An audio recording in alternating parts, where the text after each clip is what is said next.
우리가 성경을 통독하다 보면 성경 통독 가운데 첫 번째 고비가 있다고 말씀드렸죠. 지난주 말씀드린 것처럼 출애굽기 25장 이하에 나오는 성막 이야기가 첫 번째 고비라면 두 번째 고비가 있는데 그것은 바로 이어서 나오는 바로 레위기 말씀입니다. 레위기를 보게 되면 1장부터 번제에 대한 얘기가 나오는데 번제라는 것은 태워서 드린다는 뜻이고요. 2장에는 곡식에 고운 가루로 드리는 소제가 드려지고 3장에는 화목함을 위해 드리는 화목제, 또 4장에는 죄를 속하는 의미에서 속죄제, 또 5장에는 보상의 차원에서 드리는 속건제에 대한 얘기가 나옵니다. 그래서 이 말씀을 보다 보면 좀 어렵게 느껴져요. 근데 이 1장부터 5장을 읽고 난 다음에 또 6장 8절부터 7장까지 보면은 분명히 조금 전에 제사법에 대한 읽은 것 같은데 또 나와요. 이게 뭐지? 라고 좀 당황할 수 있는데 1장부터 5장까지는요 5대 제사에 대한 일반적인 가르침이라면 6장과 7장은 제사장들을 위한 세부 지침들이 나와 있습니다. 그럼 어쨌든 간에 우리에게는 이런 말씀들이 되게 어렵게 느껴져요. 근데 여러분 아세요? 우리 성경 개론을 배우신 분은 알겠지만 유대인들이 자녀에게 첫 번째로 성경을 읽게 하는 것이 레위기라는 것이에요. 우리에게는 어렵고 딱딱한 이 레위기 말씀을 왜 유대인들은 아이들에게 첫 번째로 읽게 했을까요? 그들은 이렇게 생각했어요. 순결한 아이에게 가장 순결한 말씀을 가르쳐야 된다. 다시 말해서 거룩함과 제사함의 원리를 어려서부터 가르쳐야 한다고 생각하기 때문에 그들은 레위기를 먼저 가르쳤습니다. 그렇기 때문에 여러분들 레위기는요 복잡한 구약의 고리타분한 제사법이 아니라 그 안에는 하나님의 사랑과 회복을 위한 말씀이 담겨져 있어요. 근데 만약에 우리가 이런 하나님께서 우리를 용서하시고 회복하시는 이 하나님의 마음을 잃어버리고 이 레위기를 읽게 되면은 이 레위기는 굉장히 딱딱한 옛날의 어떤 제사 규정조처럼 보입니다. 하지만 레위기에는요 예수 그리스도를 통해서 우리에게 통해서 구원을 베푸신 복음의 예표가 담겨져 있어요. 그래서 이 레위기의 말씀을 통해서 우리가 어떻게 죄사함 받고 하나님 앞에 나아갈 수가 있는지를 가르치고 있습니다. 이런 차원에서 레위기 13장과 14장은요 하나님의 용서와 회복이라는 관점이 있는데 만약에 그것을 잃어버리고 그냥 읽게 되면 이 13장 같은 경우는 마치 성경이 아니라 피부과 매뉴얼 같아요. 너무 구체적으로 뭐뭐가 되면 부정하다 막 이 얘기를 나와 있고 또 읽다 보면 좀 하나님이 굉장히 깐깐하시다 막 그런 생각이 들 수도 있어요. 그러나 절대 그런 차원은 아닙니다. 자, 그래서 여러분들 13장 1절을 보게 되면 여러분 앞에 13장을 보세요. 뭐라고 말씀하고 있냐면 13장이 굉장히 길지요. 자, 13장 1절에 보면 우리 같이 한번 읽겠습니다. 주님께서 모세와 아론에게 말씀하셨다. 누구든지 살갗에 부스럼이나 뾰루지나 얼룩이 생겨서 그 살갗이 악성 피부병에 감염된 것 같거든 사람들은 그를 제사장 아론에게나 그의 아들 가운데 어느 제사장에게 데려가야 한다. 그러면 제사장은 그의 살갗에 감염된 병을 살펴보아야 한다. 예, 여기를 보게 되면 피부병을 진단하는 사람이 의사가 아니라 누구로 되어 있죠? 제사장으로 되어 있잖아요. 왜 의사가 아니라 제사장에게 진단하라고 했을까요?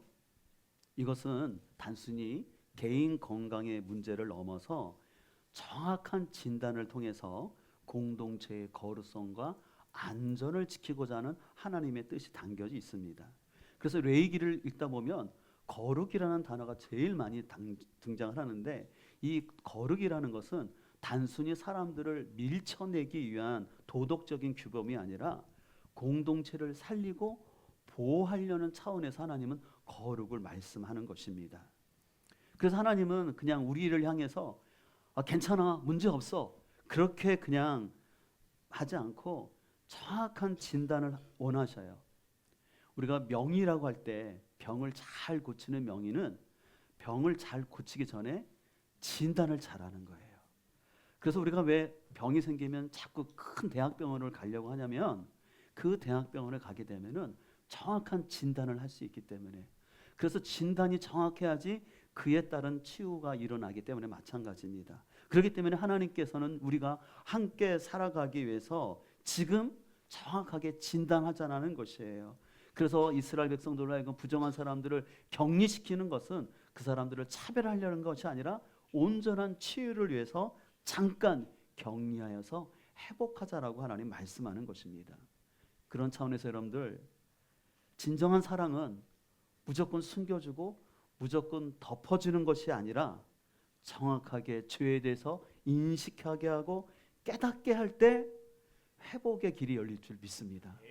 우리의 구원은 내가 죄인이라는 죄를 깊이 인식할 때 하나님께서 나에게 주신 그 구원의 은혜가 감사하게 느껴지는 거죠. 자, 그래서 레위기 13장 3절은 이렇게 말합니다. 제사장은 그 피부의 병을 진찰할지니 환부의 털이 휘어졌고 환부가 피부보다 우묵하여졌으면 이른 나병의 환부라 제사장이 그를 진찰하여 그를 부정하다 할 것이요. 여기 보면 진찰하는 단어가 2번 나오는데요. 레위기에는 진찰이라는 단어가 19번이나 나와요. 근데 이 진찰하다라는 것은 관찰하고 주목하고 분별해서 인지하다라는 뜻이 있어요. 그래서 제사장의 역할은 뭐냐면 그 공동체 내에서 잘 관찰하고 주목하여서 분별하여서 그 공동체를 거룩하게 지켜야 할 역할이 제사장의 사명이었습니다. 이런 차원에서 여러분, 오늘날 교회는 사람들의 죄를 그냥 단순히 정죄하거나 서로를 감시하는 것이 아니라 하나님 나라의 가치와 말씀의 기준 가운데서 개인과 공동체가 바른 방향성을 갈 수 있도록 교회는 늘 분별하는 것이 필요합니다. 근데 교회가 이런 것이 없이 그냥 사람이 많이 모이게 하는 것으로 생각하고 또 분위기를 좋게 한다라는 생각 속에서 세속적인 문화를 그대로 교회에 받아들이면 합당하지 않는 것입니다. 그렇기 때문에 성도들도 마찬가지입니다. 교회 와서 절대 세상적인 기준을 가지고 자신을 누구랑 비교할 것도 없고 또 나의 자녀를 누구의 자녀와 비교할 필요도 없어요. 그건 다 하나님께서 기뻐하지 않는 세속적인 가치관인 거예요. 그리고 또 우리는 교회 안에서 하나님의 공동체를 보호하기 위해서 돈이라는 것이 나쁜 건 아니지만 그 돈으로 인해서 상처를 받을 수 있기 때문에 성도 간에는 돈거래하지 말라라고 늘 얘기하는 것입니다. 어려운 성도가 있으면 교회에서 굳이 헌금으로 도와주는 것이지 서로 돈거래했다가 오히려 그것 때문에 관계가 깨어지면은 신앙도 잃고 교회를 떠나는 일들이 너무 많이 발생하기 때문에 그래서 교회에서는 돈거래하지 말라고 얘기하는 거예요. 또 교회 안에서도 무슨 얘기하지 말라고 하면 정치 이야기하지 말라고 하죠. 정치가 나빠서가 아니에요. 정치는 중요합니다. 그러나 사람마다 생각이 달라요. 관점이 다른데 그 얘기를 함으로 인해서 서로들의 관계가 어려워지면 그 교회의 본질적인 거룩성들이 훼손될 수 있기 때문에 우리는 오히려 정치인들을 위해서 기도하고 투표를 잘하면 되는 거예요. 근데 그렇지 않냐고 목장 시간에 아니면 사람들 성도들끼리 모여서 이러쿵 저러쿵 얘기 다 하다 보면 오히려 그 교회의 본질적인 사역들을 놓칠 수가 있습니다. 계속해서 오늘 13장 46절을 세번역은 이렇게 얘기하고 있는데요. 병에 걸려 있는 한 부정한 상태에 머물러 있게 되므로 그는 부정하다. 그는 진 밖에서 혼자 따로 살아야 한다라고 말하고 있어요. 그래서 제사장에게 딱 이 사람은 부정한 사람이다라고 딱 판단이 났어요. 그럼 하나님은 어떻게 하냐면 그 사람을 진 밖에서 따로 혼자 살도록 한 거예요.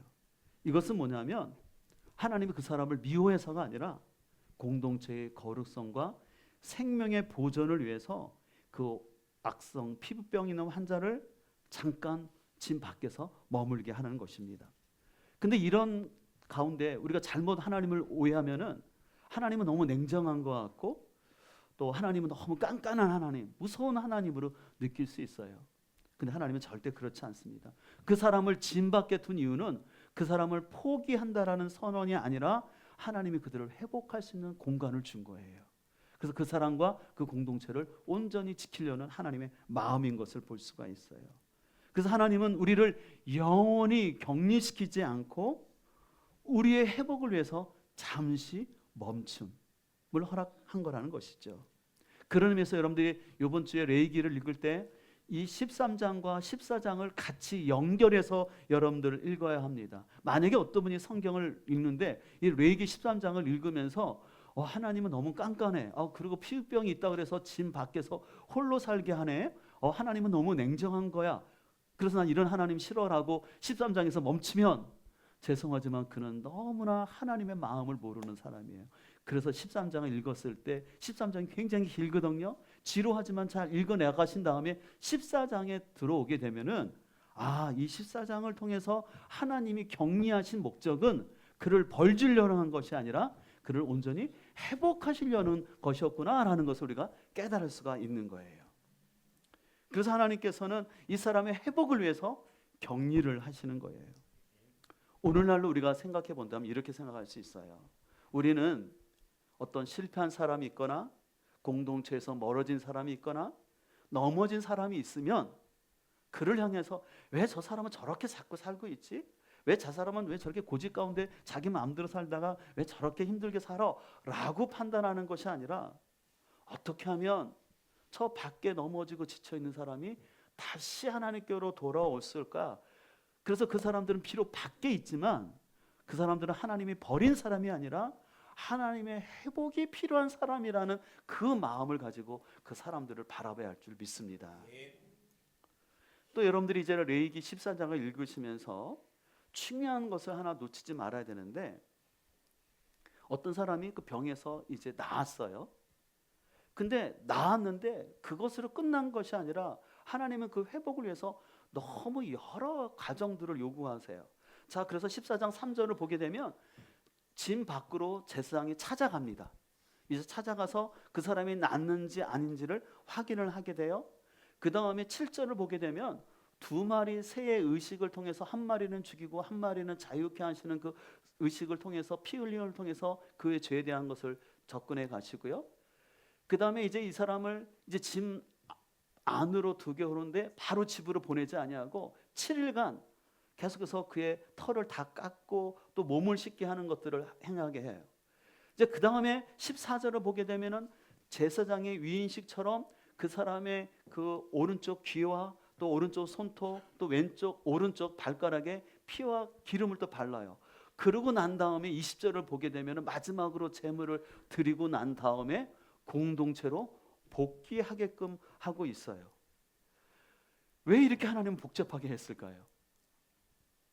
저는 여기서 우리가 깨달아야 될 것은 뭐냐면, 신앙생활은 내가 몸만 교회에 나왔다고 회복이라고 부르지 않는다라는 것이에요. 우리 하나님은 우리가 교회에 나오는 거 너무 귀하게 여기시지만 내가 교회에 나와서 무엇보다 복음 대신 예수 그리스도의 보혈의 피를 온전히 깨닫는 거예요. 그리고 그 깨달아 깨끗해진 몸을 가지고 계속해서 궁극적으로 추구해야 될 것은 뭐냐면 하나님이 원하시는 예배자로 가는 것이에요. 그래서 하나님께서 이렇게 복잡한 절차를 두신 것은 뭐냐면 우리를 결코 대충 그냥 감정적으로 회복하시는 하나님이 아니라 우리를 온전히 회복하시려는 하나님의 마음이라는 것이에요. 그래서 우리를 포기하지 않고 그를 온전히 치유하시려는 거예요. 여러분들 만약에 여러분들 병원에 갔어요. 근데 어떤 의사 선생님이 여러분을 치유하는데 그분이 수술실 들어왔으니까 대충 한 분만 딱 끊어버리고 많은 의사가 좋겠어요? 아니면 세밀하게 살펴서 어디 퍼진 데 없는지 보고 잘라주고 자르고 물고 또 다른 데는 이상 없는지 다 진찰하는 그런 의사 선생님 가겠어요? 당연히 후자의 의사 선생님 가겠죠? 하나님이 그런 하나님이라 생각하시면 돼요. 그냥 내가 왔다고 도매금으로 됐다 그런 하나님이 아니라 여러분 한 사람 한 사람을 온전히 회복시키려는 게 하나님 마음이라는 것이에요. 그래서 저는 이 레위기 말씀을 준비하면서 우리 신앙생활 가운데는 3단계의 과정이 있다고 생각을 해봤어요. 첫 번째 단계는 뭐냐면 병이 낫는 거예요. 다시 말해서 문제가 해결되는 거죠. 그래서 이 사람의 상태가 회복되는 겁니다. 두 번째는 뭐냐면 이 사람이 이제 공동체로 돌아오는 거죠. 이 공동체로 돌아온다는 건 관계가 회복되어지는 거예요. 근데 여기서 끝나는 것이 아니라 3번째 단계가 있는데 그것은 뭐냐면 다시 예배자로 쓰는 거예요. 그래서 자신의 정체성을 온전히 회복해 가는 것입니다. 우리는 보통 이렇게 생각하는 것 같아요. 이제 문제 해결되면 됐잖아. 이제 괜찮아. 목사님 저희 부부는 뭐 문제 없어요 라고 얘기할 수 있는데 하나님은 우리에게 묻습니다. 뭘 묻기를 원하냐면 너는 온전한 예배자로 서 있느니? 너는 예배할 때 나의 임재를 경험하며 내가 어떤 사람, 내가 뭘 원하는지를 너는 느끼고 있니? 여러분, 진정한 회복은요, 증상이 사라지는 것이 아니라 진정한 예배가 회복되는 거예요. 우리가 출애굽기를 보면서도 배웠잖아요. 하나님이 이스라엘 백성을 출애굽시키는 뭐냐면 그들을 정치적인 해방이나 경제적 자유가 아니라 온전한 예배자 되기를 원하시는 거예요. 그렇기 때문에 온전한 예배자 되기 위해서 하나님께서 지금 시내산에 머물러서 어떻게 하나님을 예배하며 나가야 할지, 그래서 지난주는 성막을 통해서 가르쳤다면 이제 일상의 삶 가운데 어떻게 거룩함을 지키며 하나님을 예배하며 가야 할지에 대해서 구체적인 조항들을 말씀해 주시는 거예요. 아, 이것을 통해서 우리는 알 수 있어요. 하나님은 우리의 문제를 해결해 주시지만 그 문제 해결을 넘어서 온전한 예배 회복을 더 중요하게 생각하고 있구나. 증상이 사라졌다고 여러분 문제가 해결됐다고 중요한 것이 아니라 예배가 살아나야 회복인 줄 믿습니다. 저도 그런데요, 처음 새신자 때 교회 나오면요, 교회 예배가 너무 딱딱하고 재미없어요. 목사님의 설교가 무슨 말인지도 모르겠고, 아마 여기도 그런 분이 있을지 모르겠어요. 찬송을 불러도 흥이 나지 않고 그래요. 또 그러다가 그런 시간을 좀 지나서 어느 시간이 되면은 아는 찬송도 생기고 좀 목사님 설교가 조금 이해도 돼요. 그렇지만 여전히 예배가 그렇게 기쁘지는 않아요. 그냥 형식적으로 나오는 거죠. 근데 이제 이 단계를 지나서 온전한 예배자가 되게 되면요, 자신의 감정이나 환경에 상관없이 예배를 최우선적으로 드리려고 애를 쓰게 돼요. 그래서 그 예배를 내가 주일을 성수했다라는 그런 차원이 아니라 주일 성수를 율법적인 개념으로 생각하는 것이 아니라 내가 그 예배를 통해서 하나님의 임재를 경험하고 하나님과의 사귐이 점점 깊어지는 걸 좋아하는 거예요. 여전히 나의 문제, 내가 바라는 기도대로 안 됐다 할지라도 서운함이 있지만 그래도 하나님을 신뢰하고 그 예배 자리에 나올 수 있는 것, 그것이 온전한 예배가 되는 거죠. 그래서 그 예배를 통해서 하나님의 마음을 알게 되는 거예요. 그러면 그런 사람은 이제 여러분들이 레위기 15장 또 이후에 쭉 보게 되면은 하나님께서 너희들이 가나안 땅에 들어가 살 때 가나안 사람들처럼 살지 말고 너희들은 거룩한 백성들께 살아라라고 말하면서 구체적인 조항들을 주시면서 너희들은 성적인 부분에 있어서 가나안 사람처럼 성을 절대 문란하게 생활하지 말고 하나님이 주신 가정을 소중히 여겨서 가정을 소중히 지켜야 된다. 그리고 너희들이 추수할 때 다 거둬들이지 말고 한 귀퉁이를 남겨놔라. 그리고 추수할 때 떨어진 이삭 줍지 마라. 왜? 가난한 자들을 생각해서, 나그네들을 생각해서 그거 남겨둬라. 다시 말해서 물질을 내 것이라고 내 마음대로 다 쓰는 것이 아니라 하나님 뜻 가운데 물질을 사용하라 라고 말씀하고 있고, 너희들 그곳에서 살 때 너희에 있는 노예나 종들을 함부로 대하지 마라. 왜냐하면 너희들도 과거 애굽에 있을 때 바로의 억압 가운데 있었던 종되었던 걸 기억하고, 오늘날 말하면 쉽게 말해서 갑질하지 말라라는 거예요. 너 힘 있다고 사람 함부로 대하지 말라. 이 삶은 바로 하나님께서 그게 거룩한 삶이라는 것이에요. 우리가 거룩하다는 걸 자꾸 이렇게 생각하는 거예요. 성경책을 와 이렇게 끼고 다니고 좋은 목소리를 내는 게 거룩이 아니라 하나님의 임재를 경험한 사람이 내가 가정과 일터에서 어떻게 살아야 할지. 그래서 어떻게 보면 우리가 예수님을 믿는다라는 것은 내 가치관이 변화되는 거예요. 예전에는 내가 성공하는 게 중요하고 인정받는 게 중요하고 무시당하지 않고 사람들 앞에 나의 존재감을 드러내는 것이 예전에 예수 믿기 전의 모습이라면, 내가 점점 예수님을 알아가고 예배를 통해서 하나님의 마음을 알아갈 때 내가 힘 있다고 해서 힘없는 사람을 함부로 대하지 않으려고 하는 것, 물질이 내 거라고 나 마음대로 쓰는 것이 아니라 물질의 주인이 하나님인 것을 생각하고 하나님의 뜻 가운데 물질을 쓰려고 하는 그 마음들, 이것이 하나님께서 우리에게 원하시는 모습인지 믿습니다. 그리고 우리 교회에서는 이런 세 단계, 3단계에 있는 사람을 목자와 목녀라고 말합니다. 그래서 우리 교회에서는 목자와 목녀는 단순히 직분자가 아니라 공동체의 영적 면역력을 증강시켜주는 분이에요. 그래서 주일 연합 예배뿐만 아니라 각 주중에 모이는 가정 목장을 통해서 그곳에서 우리는 편하게 얘기를 하는 거죠. 때때로는 부부싸움 얘기한 거, 또 자녀 때문에 갈등했던 얘기들을 솔직하게 다 나누는 거예요. 그래서 허심탄회하게 얘기하면서도 잊지 않아야 될 것은 뭐냐면 거룩성을 지켜가는 거죠. 그래서 이렇게 하는 거죠. 한 목원이 저 아내와 이런 때문에 싸웠어요. 그래서 성도에 대해서 저 아내가 이렇게 잘못했다고 막 얘기하잖아요. 그럼 그때 목원들이 들어줘야 되는 거예요. 틀렸다고 말하지 말고 그냥 들어주는 거예요. 그래서 쭉 얘기를 들어준 다음에 마지막 결론은, 그래서 그 가운데서 성도님께 하나님께서 원하시는 마음이 뭘까요? 그거를 생각해주고 함께 기도해 주는 거죠. 그래야지만 우리는 온전한 거룩함이 되는 거예요. 여러분들 거룩은요, 주일날 지금 여러분들의 모습은 너무 훌륭해요. 줄도 반듯하게 앉으셔서 그냥 초롱초롱한 눈망울을 가지고 귀를 열어서 말씀을 듣잖아요. 근데 이것도 거룩인데, 진정한 거룩은 내 일상으로 돌아갔을 때, 내 가정에 있을 때, 그리고 목장 모임 안에서 거룩이 이루어져야지 하나님이 원하시는 거룩인 줄 믿습니다. 그렇기 때문에 여러분들은 목장 안에서 목자와 목녀의 권위를 존중하시고, 그 목자가 목녀가 여러분을 위해서 기도하며 하는 이야기를 그냥 쉬운 얘기로 생각하지 마시고 그 말을 여러분들 잘 존중하고 따르면 그 과정을 통해서 하나님께서 여러분을 더욱더 거룩하게 온전하게 회복시켜 줄 믿습니다. 저는 이런 차원에서 이 자리에 계신 여러분 모두가 목자 목녀가 되었으면 좋겠어요. 목자 목녀가 되는 건 축복입니다. 아멘. 그래서 우리 목자 목녀 후보자들이 많아서 우리 교회 분목의 역사가 일어나길 소망합니다.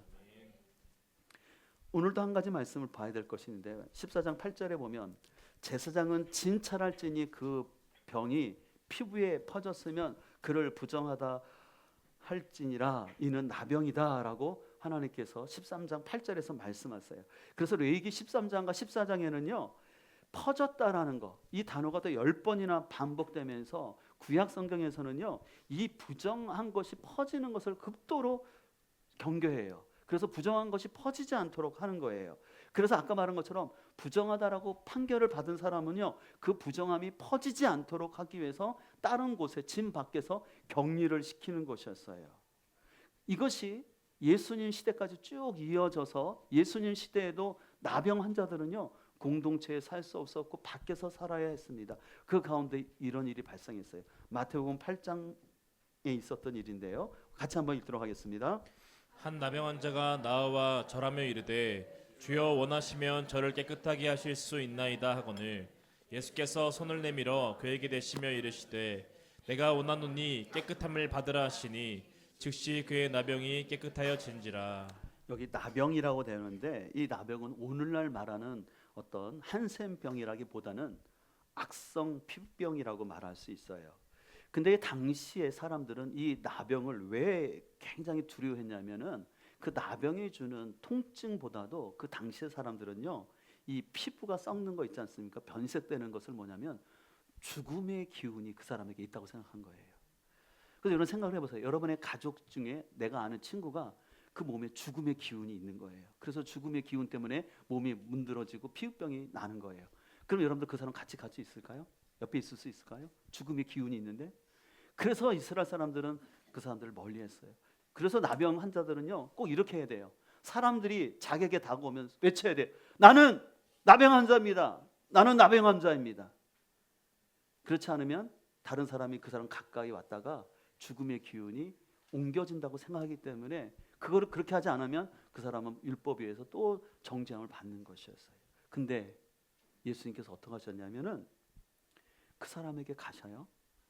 근데 그 사람에게 뭐라고 하셨냐면 손을 대셔요. 이 손을 댄다라는 것은 여러분들 당시 율법의 규정에 따르면 부정한 사람에게 손을 대면 그 사람도 부정해지는 거예요. 그럼 예수님이 그냥 말씀으로도 고칠 수 있잖아요.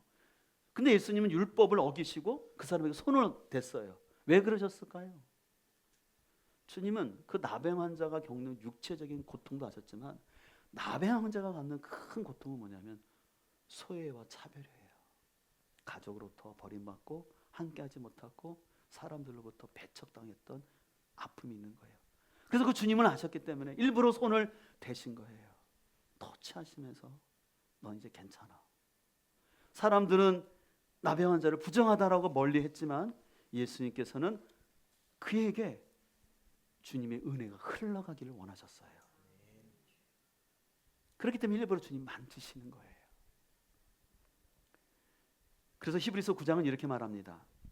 부정한 사람들에게 염소나 황소의 피와 송아지의 재를 뿌려도 그 육체를 깨끗하게 하여 그들을 거룩하게 할 수 있다면, 바로 구약에 나오는, 좀 레위기에 나오는 이런 제사법들을 말하는 거예요. 근데 14절은 뭐라고 말하냐면, 하물며 성령을 통하여 당신 자신을 하나님께 흠없이 제물로 바치신 예수 그리스도의 피는 우리의 뭐를 깨끗게 한다고 그랬어요? 여기서 중요한 건 뭐냐면, 구약의 제사는요, 겉에는 깨끗하게 하지만 양심까지는 깨끗하게 못했어요. 근데 예수님의 피는 우리의 보이지 않는 양심까지 정결케 하시는 것이에요. 그래서 양심을 깨끗하게 할 뿐만 아니라 죽음의 행실을 버리게 하고 살아계신 하나님을 섬기게 하는데 얼마나 큰 힘이 되겠습니까? 유능하다라는 거, 효과적이라는 거예요. 그러므로 그리스도는 새로운 계약에 뭐라고 말하냐면 중재자. 구약은 법이었다면 예수님은 새로운 계약의 중재자라고 말씀하고 있는 거예요. 그래서 예수님은 이 새로운 언약의 중재자로서 그 예수님이 귀한 피를 흘려주심으로 인하여 우리를 더 이상 격리하거나 혐오하는 것이 아니라 우리를 품어주시고 새롭게 하신 줄 믿습니다. 이것을 보여주는 것이 레위기 14장에 나오는 두 마리 새에 대한 얘기예요. 제가 읽어드릴게요. 레위기 14장 5절은 이렇게 말합니다. 제사장은 또 명령하여 그 새 하나는 흐르는 물 위 질긋 안에서 작게 하고, 다시 말해서 거기서 잡아 죽인다는 거예요. 6절에는 다른 새는 산채로 가져다가 백항목과 홍색실과 우슬초와 함께 가져다가 흐르는 물 위에서 잡은 새의 피를 찍어, 아까 죽었던 그 새 있죠, 그것을 찍어서 나병 환자에게서 정결함을 받은 자에게 7번 뿌려 정하다 하고 그 새는 들에 놓을지며 자유를 준다라는 것이에요. 이것은 바로 예수님의 십자가의 죽음과 부활을 의미하는 거예요. 그래서 예수님께서 우리를 위해서 십자가의 죽으심으로 말미암아 우리의 죄를 대속해 주실 뿐만 아니라 부활을 통해서 새 생명을 주시고 자유로운 삶을 주신 거예요. 근데 바로 이 레위기를 통해서 예수 그리스도를 예표해 주시는 것입니다. 근데 이 레위기 14장에서 참 또 의미 있는 것은 뭐냐면, 특별히 14장 14절과 17절을 보게 되면 독특한 장면이 나오는데, 그것은 뭐냐면 이 나병에서 정결케 된 사람을 위해서 제사장이 그 피 있지 않습니까? 그 새 피를 가지고 아까 잠깐 말씀드렸는데 그 사람의 오른쪽 귀, 그 다음에 오른쪽 엄지손가락, 그 다음에 오른쪽 발에 피를 뿌리게 해요. 근데 여러분들 이 의식은요 딱 또 한 번 있었어요. 어디서 있었냐면 레위기 8장을 보게 되면 제사장 위임식이 나타나요. 그 제사장을 세울 때 오른쪽 귀, 오른쪽 손, 오른쪽 발에다 피를 뿌리게 했거든요. 근데 지금 나병 환자를 회복하는 일에 동일하게 하는 거예요. 여러분, 이것은 너무 중요한 의미가 있어요. 하나님께서는 그 나병 환자를 회복시키는데 단순히 회복하는 것이 아니라 이 사람이 제사장 같은 위치로 회복해 주시는 거예요. 온전한 회복을 주시는 거예요. 그래서 그 귀에 피를 발라준다는 것은 뭐냐면, 이제 너는 하나님의 음성을 듣는 사람으로 살아라. 그리고 오른손에 피를 흘려주심으로 너의 그 손을 가지고 주의를 하는 사람이 되라. 오른쪽 엄지발가락에 피를 바르면서 너는 하나님의 길을 걷는 사람으로 살라라고 말씀하는 거예요.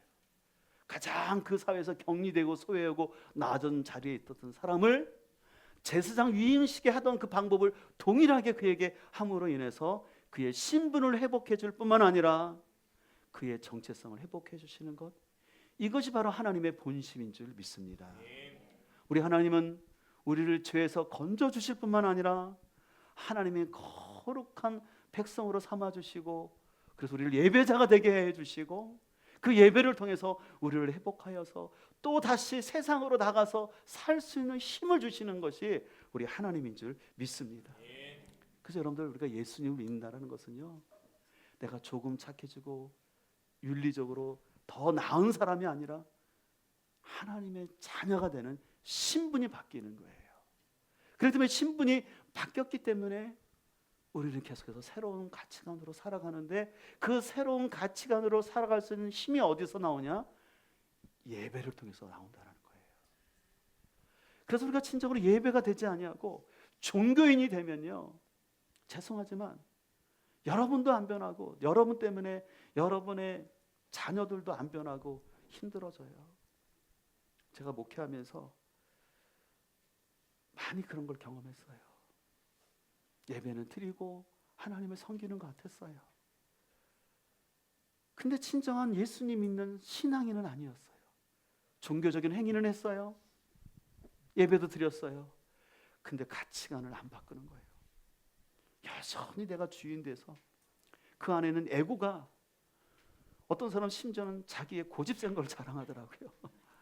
아, 제가 성이 어떤 신데, 아, 저희 성은 고집이 강합니다. 그래서 제가 한 고집하지요. 고집이 여러분들 주님 안에서 변화되어야 할 줄 믿습니다.